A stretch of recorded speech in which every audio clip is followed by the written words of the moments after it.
My name's Anthony Taylor. I'm from the Lou. I was born and raised on the west side. Kenny Moe was my uncle, one of the drug lords before he passed away. So, he kind of gave me the game. I grew up in the city where, I was a gangbanger. I was out here. Like, I felt like being a little dude, I wasn't going to take nothing from nobody.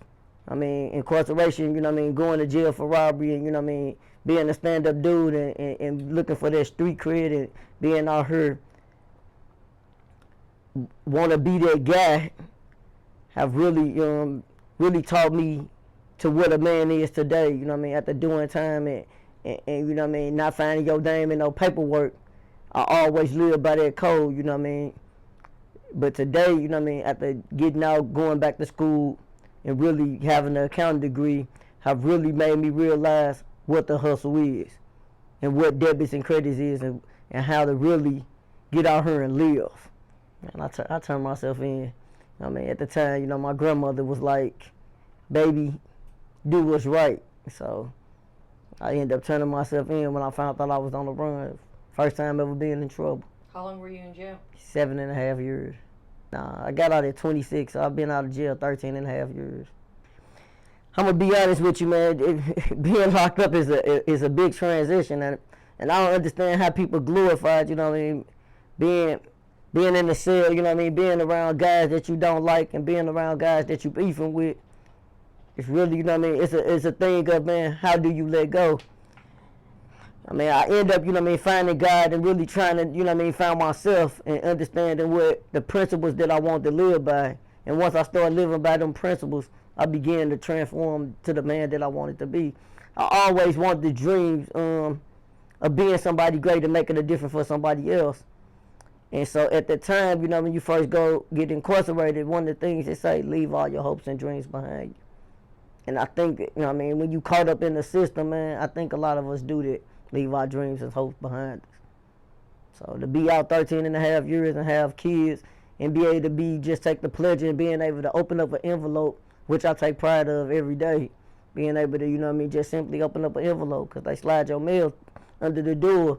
And, you never know what a person going through, or if somebody find out your personal business on the outside and put you on the verge of suicide when you lose the people closest to you. I didn't want to go through that feeling no more, losing friends, losing people, and not being able to be there for them.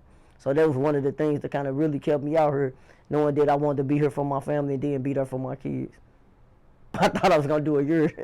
So, in the beginning, like I said, I was clowning in the Justice Center and, repping my hood and, but then, as I began to, realize that I was facing some real charges, and I realized it wasn't a joke.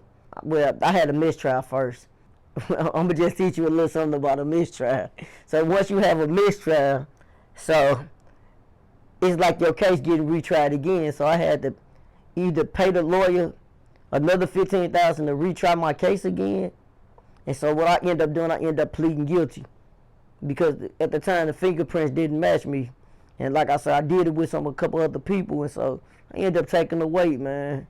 But even when you do that, man, people don't keep it real with you, man. They don't show up. They don't answer the call. So it's a wild awakening for me. And then I had a baby. I had a son. A female was pregnant with my child at the time. Those that, think that it's easy having a baby and going to jail, man.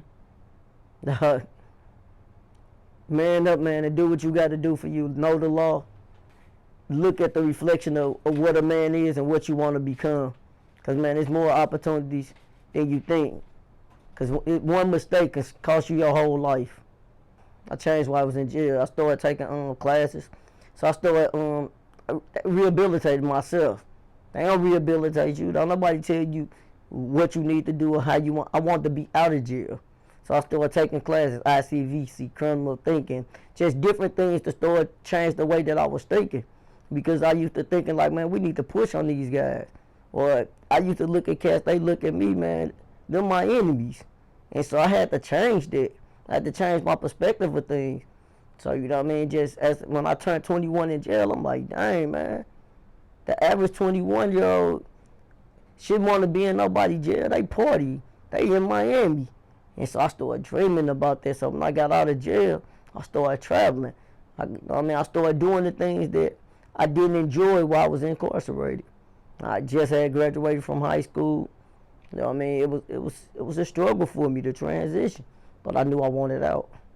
My first day, everybody threw a party. You know, everybody was, you know what I mean, that I was messing with before going in jail. You know, they threw a big party, took me to the strip club, all the little normal stuff. You know what I mean? But then I knew then that in my heart that I didn't want to keep messing with all these guys, cause I was just around guys the last 7.5 years. So I was like, man, I changed. And so, you know what I mean, once I started doing all this soul searching, you know what I mean, prison consists of different things, you know what I mean, you got your gangs, you got your religion guys, you know what I mean, you got different things that go on, you got earned nations, so, you know what I mean, you start a brotherhood, yeah, you know what I mean, and so once you know what I mean, it's a little more different now, you know what I mean, that's just how it is, just period, like, so once you begin to find out who you are, it make it easy for you to overcome any tragedy or anything you're dealing with. A lot of people join things for protection, you know what I mean?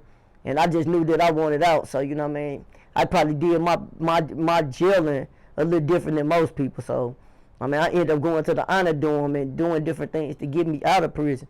I didn't want to spend my being in the hole or being locked down. I wanted to see my family. Then at the time I had a younger kid, so I wanted to see him on visits, and you know what I mean? So I started conducting myself in a way that I wanted to be out of jail. So when I did see the parole board, they could see the change in me, because anybody can say they changed.